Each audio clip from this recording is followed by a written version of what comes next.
This is the Cyprus News Digest with Rosie Haralambous.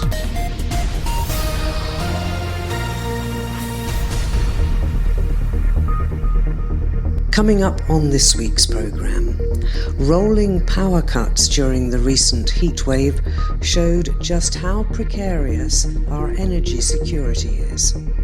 We talk this week to the chairman of the House Energy Committee about what needs to be done, but he won't be drawn on whether the liberalisation of the market will take place as promised in October. I don't want to promise for timetable, but the project of smart meters is running.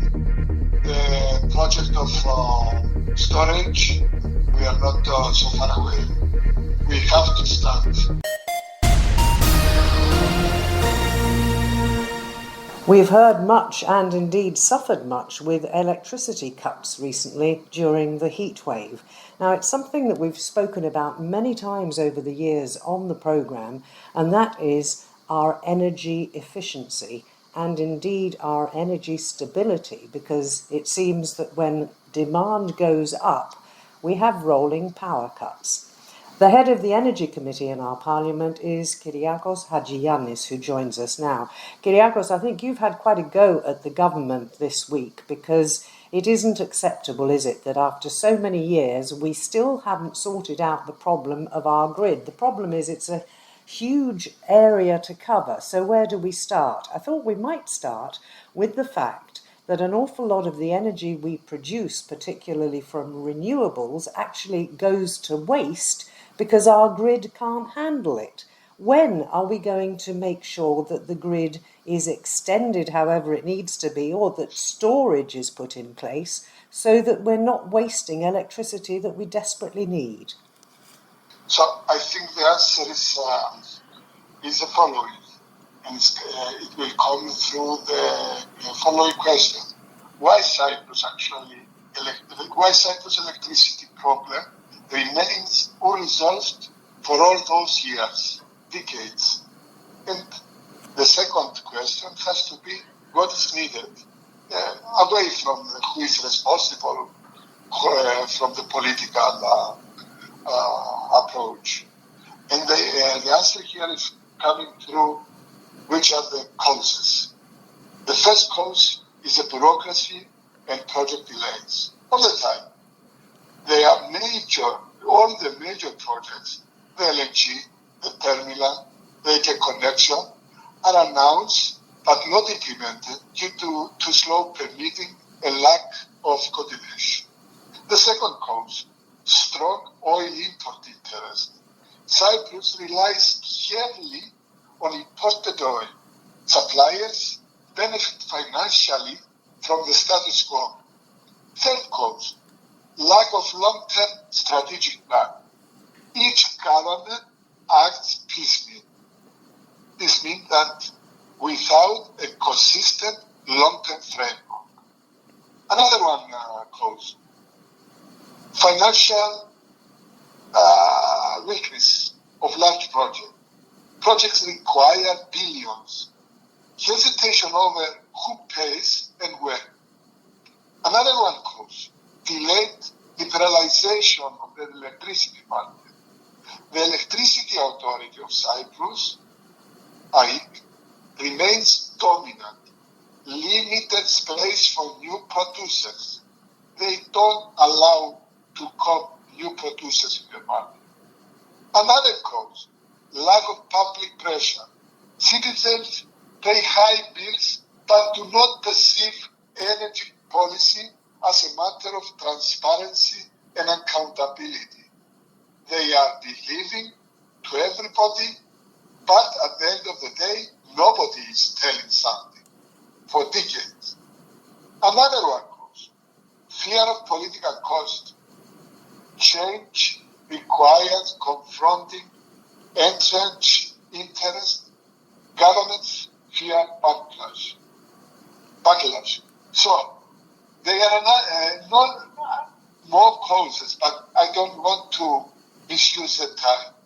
For all those causes, we have not just to analyze all the time the problem. We have to suggest. And what is needed?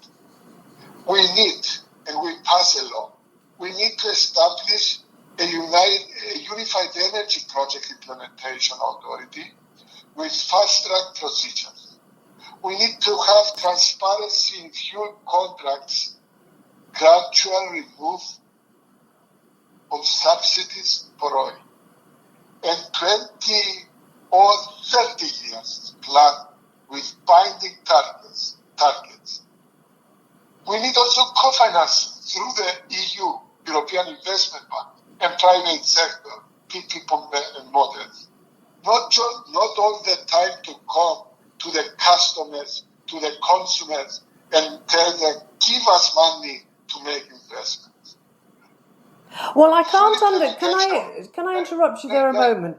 Over the years, and I have been covering this issue for at least 10 years, over the years, every time the Electricity Authority of Cyprus produces its results, as it were, there's an awful lot of money in the bank that the government very often grabs some of it to pay the social insurance fund or something else or something else.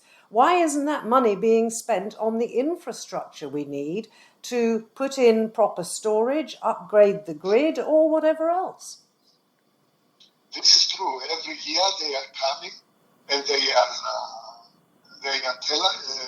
are telling us we need increase by the bills. And at the end of the day, all this money, they don't go back for investments. Investments which are so necessary for the development of the grid, for new investments, for the creation of facilities. So this is the big answer that we need to hear from AIC, but especially from the government. Well, the other thing, of course, is the opening up of the market. That's something else that has been mooted for the last at least 10 years, and it keeps being put back and put back. And for that, I think we are fairly able to blame Parliament as much as anything, because it always happens before an election, and the unions at the EAC have their say, and everybody caves in. Of course, I mean, the unions are so strong.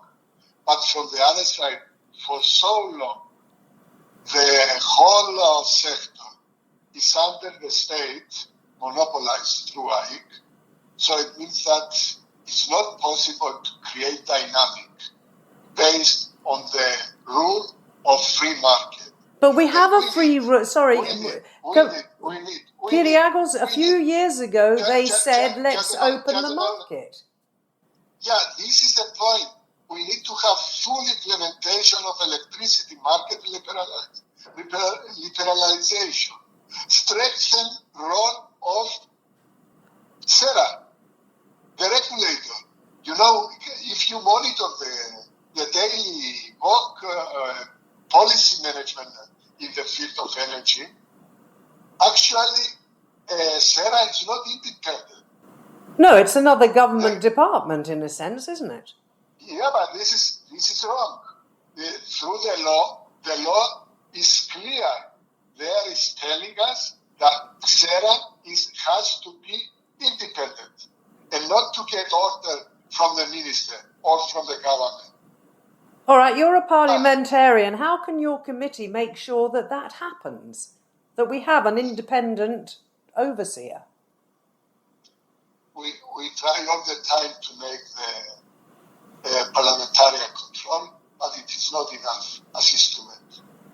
The interest, the political, the unions, etc., all of them, they are at the end of the day, they let the function of the market as it is. They prefer to have the situation as it is, but not to try to make changes, because they are very afraid. We need to have cross-party consensus in this country, an energy national strategy beyond government cycles. And we need also, from the other side, public awareness campaigns on the cost of emissions. You know how much we pay for the emissions. Involvement of NGOs and university in the debate. I don't want to spend more from your time to explain and to analyze. No, I think you need to, because we need to tell people what has gone wrong, what is still going wrong. We can't have temperatures over 40 degrees and rolling power cuts. Let's talk a little bit about smart meters, because an awful lot of people went ahead, as asked by the successive governments, solar energy on every rooftop, they said, and a lot of private people put them on their homes. And now, as soon as there is a demand that can't be met by the Decalia power station, for example, a lot of the energy that private people are making, they're not using themselves because they don't have smart meters. They're giving it to the electricity authority and then getting some money back off their bills. Now, if they were all on smart meters, they would automatically, would they not? I hope I've got this right. They would be using the electricity that they make at their house, and they wouldn't be putting a demand on the power station. Yeah, the project of smart meters was also with a big delay, with a big amount of money also. And at the end of the day, now is starting to move something in this direction. We need immediately the smart meters. Without smart meters, it means that it's not possible to make dynamic policy, to make dynamic pricing, to count the consumption and the production. So we need to also to have a balance between supply and demand in each segment. So for this reason, if we are able to implement the smart meters project, so it means that from this point we can hope that we can move to a dynamic market. And with smart meters, it will be possible to create conditions for to make a differential pricing system. If we can give incentives, if we can give, not we, but the producers can give incentives to the consumers all the time. So it means that we can minimize with the supply and demand. We can regulate the supply and demand through the prices. But can I also ask you about looking ahead a little? We keep encouraging more construction, more hotels, more high-rise blocks. The population is increasing. All of those people are going to need electricity, which means that there's going to be a bigger and bigger demand for energy, and we still haven't decided how we're going to supply that demand. Yeah, the problem is not only the increase of consumption, but it is also the very old level and the big weaknesses from the grid. The grid need a lot of investment to be able to accept electricity produced from the renewable energy, either from photovoltaic or wind energy. And we need also immediately the storage. These are the right way. Of course, all the people, the whole population has the right to use electricity. But from the other side, as state, we have to secure the right, this human right to everybody. It's not enough to say that we have problems, but we have to show them the ability to produce, to supply electricity to all the people. So the first thing is to make sure that we get those huge batteries in Decalia, and if need be as well at Vasilikor, to store the excess energy when it's made, which also brings us to the fact that we still apparently, despite the fact that a lot of it gets curtailed, we're still giving licenses to people to build new solar farms. Yeah, my opinion is that we have to increase the production. We need immediately more production for energy. But we don't need it if we haven't got a place to store it for when it's needed. Yeah, exactly. This is the second question. We have to increase also the storage ability, not just to produce, but to be able also to storage. And this is what we need as investment now. This is a problem from the government because they don't try to give the opportunity to all the producers. From my point of view, every producer has to have the possibility to storage their production of electricity. But unfortunately, this is not the case. And until now, we didn't have a must by every producer to have also the storage facility. If all these huge wind farms and solar photovoltaic farms had battery power to store what they have produced, how would that be fed into the system? Because they can't send it straight to the grid, it's not big enough. Through investment in the improvement of the grid. The grid is very old and they need a lot of investments. That isn't going to happen very soon, is it? It takes time. Kyriakos, they've been telling us it takes time, as I said at the beginning, for at least 10 years. How much time?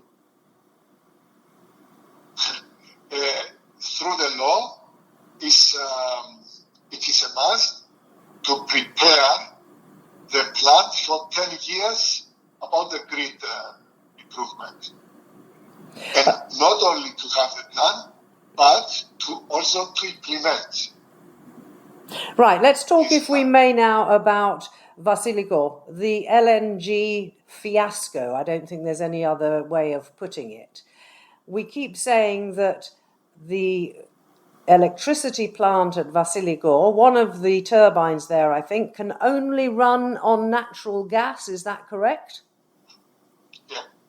So instead of worrying about bringing in LNG, which we then have to regasify, why don't we, at least to get that turbine online, why don't we simply import natural gas for that particular utility? I mean, the decision was to go through this FSRU plant in Vasilikor. You are right, and it is a project with a big disaster. It was a big fiasco, and through this delay of implementation, and I don't know if you follow the details of this project. Now will come another one delay for more than 3 years. So it means that until 28 or about 28, will be not possible to have natural gas to use it in the energy mix in Cyprus. No, but my point, sorry, Kyriakos, wait a minute. My point is, the way we've looked at it is that we want to have the liquefied natural gas, which we will then gasify at our floating gasification unit. We haven't got that yet. So why can we not simply import the already gasified gas for that turbine? Gasified gas, I mean, it's not possible with an exception in the case that we can have natural gas from our fields in the sea, in the East Mediterranean area. In this case will be possible through a pipe to Vasilikor and to use it as in a gas form. But this is not possible and this is not possible not only from technology point of view, but also from many other reasons. The only way to have to use natural gas in our energy mix is through the LNG. So we can't import gas from Egypt, for example. Yeah, but not in the form of gas, because you need a lot of space through the pressure, through the LNG. It means that you need only a small space or a small depots where you can put the LNG in a fluid form of the gas. All right, it sounds to me from what we've been saying for now, 20 minutes, and thank you for your time, it does sound to me as if there is no end in sight, at least for 3, 4, 5 years? You mean for the natural gas? No, for our energy problem to be solved. Yeah, I mean, we need for the next 2 years, 3 years, the situation will be very critical, very, very critical. And it will be also dangerous to stay without enough electricity. And the other problem is also the price, the high price. So we need to immediately reassess all the projects we have planned until today to finalize the implementation. It seems to me that what we need to do is not reassess. We've assessed them millions of times. We need to prioritise what will have the biggest impact the fastest. And I would suggest to you there are 2 of them. One is the storage units for the power stations, and the other, as I said earlier, is the smart meters for every single household that has laid out a lot of money to put renewables on their roofs and is getting lost, basically. If you start with those 2, and let's not forget, is it October that apparently the whole market is going to be opened up to competition? Are we sure about that? Because I think on 3 or 4 occasions we've been saying it'll happen this October. I'm talking about years ago now. And each October they say, there's a problem. It's not going to happen quite yet. Is it going to happen this October? I don't want to promise for timetable, but the project of smart meters is running. The project of storage is not. We are not so far away. We have to start. So we are far away from the beginning of this project. And what can your committee and Parliament do to jolly things along and make it happen faster? Or are you constrained because you can't spend government money? I know that. The executive has to decide its budget. But most of these budgets have been approved, have they not? Unfortunately, the question is not about budget. We have done all the laws necessary for the opening of the market, all the laws which are necessary for the storage, all the necessary laws actually. The problem is the implementation. And as a committee, the only thing we can do now is only pressure by the executive. Not more, not less. This is our role. It's not unfortunately, it's not our role to implement the projects, the different projects in the energy. But we can make pressure. We have to make parliamentary control all the time and to see every 2 or 3 months how far we are by each project. Well, I wish you the very best of luck, Kyriakos. As I say, I've been following this for at least 10 years now. We've been talking to the CMP, Kyriakos Hadjiyannis, who is the chairman of our House Energy Committee. Kyriakos, thank you for your time. Thank you very much. You can subscribe to the Cyprus News Digest on iTunes for free and get the program downloaded to your phone or tablet so you can listen anytime, anywhere. This is the Cyprus News Digest with Rosie Haralambous.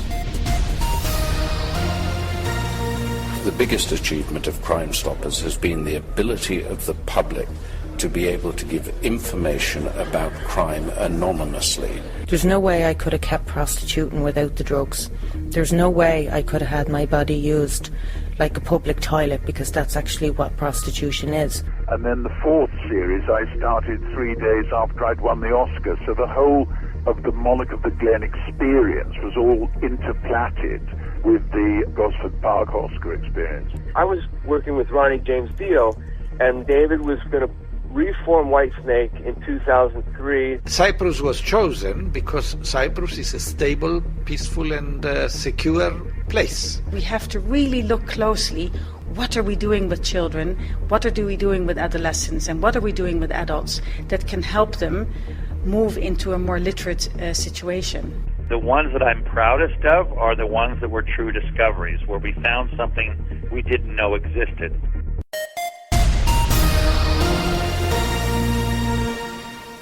And in other news, it seems that despite the months that have passed since the Takata airbags were recalled and the Transport Ministry took steps to make sure that they were being replaced, more than 33,000 cars are still pending. The Department of Transport has urged owners of cars that have received recalls to get in touch with the importers and make sure that the airbags are replaced the soonest. The Department of the Environment says that the shingle at Pharos Beach in Perivolia area of Larnaca is going to be replaced. Apparently, the department has come to realise that shingle is a very good defence against coastal erosion, which begs the question as to quite why, over many years, the pebbles have been removed, exposing the sand. The idea, I think, was to create a more uniform sandy beach. However, it's not done much for coastal erosion. So now it seems that the Public Works Department has been tasked with putting the shingle back where it belongs.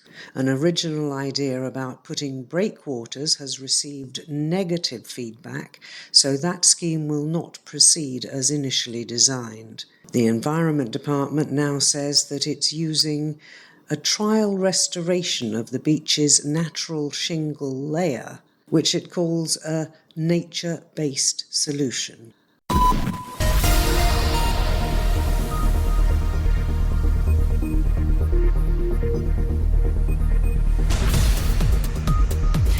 Well, that about wraps up this edition of the Cyprus News Digest. Many thanks for your company. Hope you'll join me next week. Till we meet again, take care and God bless. Bye-bye now.